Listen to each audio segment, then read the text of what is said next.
Ms. Vallow, before I impose sentence, if you choose, you may address the court. To start by quoting John from the New Testament in the Bible.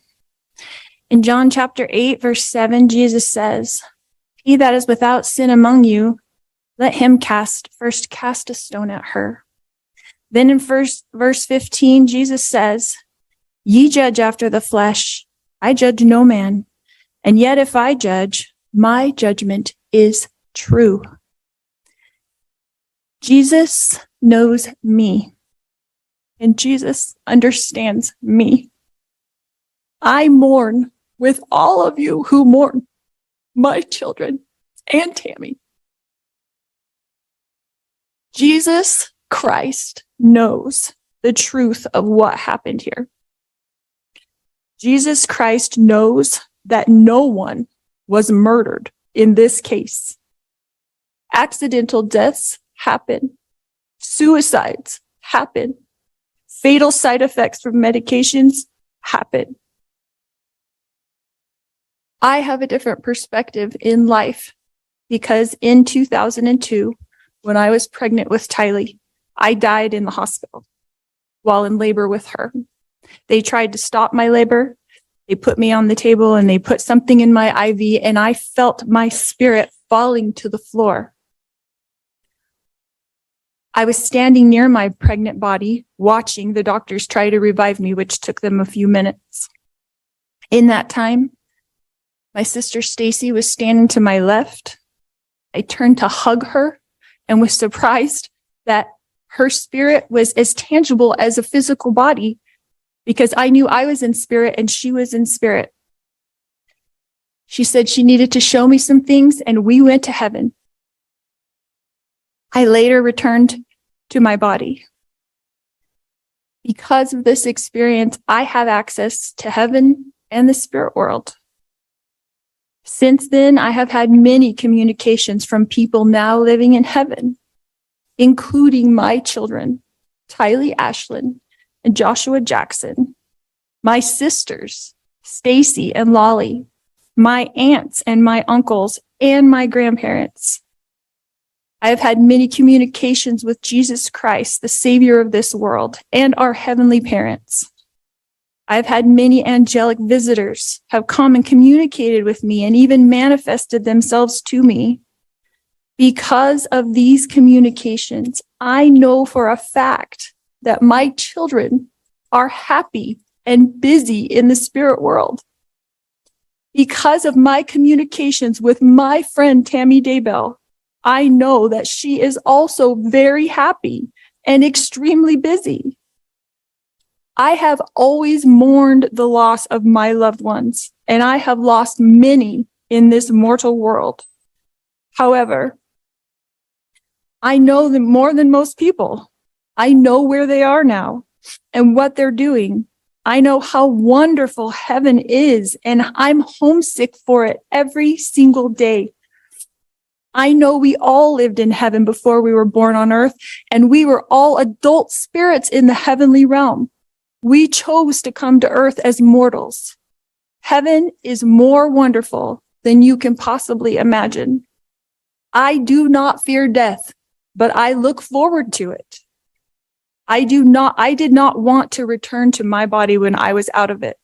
Even though my son Colby, who I adored more than anything, was only 6 years old at the time, and I was about to give birth to this new baby girl that I wanted so badly.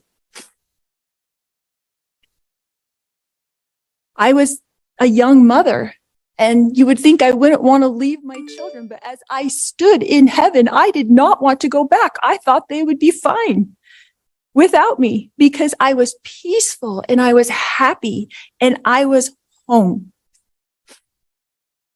But then I was told by Jesus that I needed to go back and complete things that I had covenanted or promised to do before I was born. This caused me a lot of distress because I knew heaven was my real home, and I only wanted to be there. I was free from pain, emotional and physical. But then I was shown how I would help my children and others in the future. So ultimately, I did agree to go back to my body.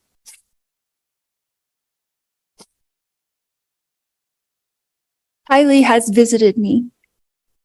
She is happy and very busy. Tylee is free now from all the pains of her life. Tylee suffered horrible physical pain her whole life. I sat with Tylee in the hospital year after year after year while she screamed in pain when the morphine wasn't even enough to take away the pain of her pancreatitis. I sat there while she cried and I held back her hair while she threw up.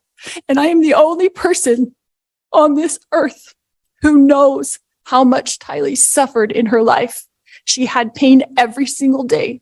She never felt good.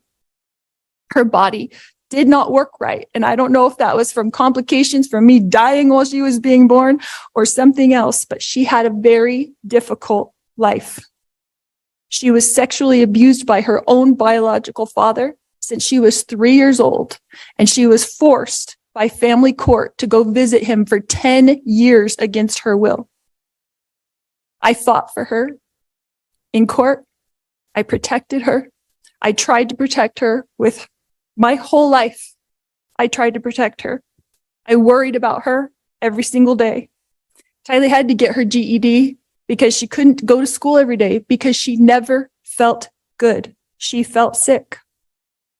Nobody knows this because Tylee, like myself, tries to put on a good front, tries to be a happy person, tries to have hope in life, tries to know that she's here for a purpose and that she has an eternal purpose to be on this earth. But I never stopped worrying about her. One of the times that Tylee came to me as a spirit after she died, she commanded me and she said to me, "Stop worrying, Mom. We are fine." She knows how I worry and how I miss her. The first time JJ visited me after he passed away, he put his arm around me and he said to me, "You didn't do anything wrong, Mom. I love you. And I know you loved me every minute of my life." JJ, Joshua Jackson, was an adult spirit. And he was very, very tall when he put his arm around me. He is busy. He is engaged. He has jobs that he does there. And he is happy where he is. His life was short, but JJ's life was meaningful. JJ was a wonderful person and touched the lives of everyone. And I adored him every minute of his life. My eternal friend, Tammy Daybell, has visited me on several occasions. She came to bring me peace, and I know that she is extremely busy helping her family, especially her children and grandchildren. And I have a great love for Tammy.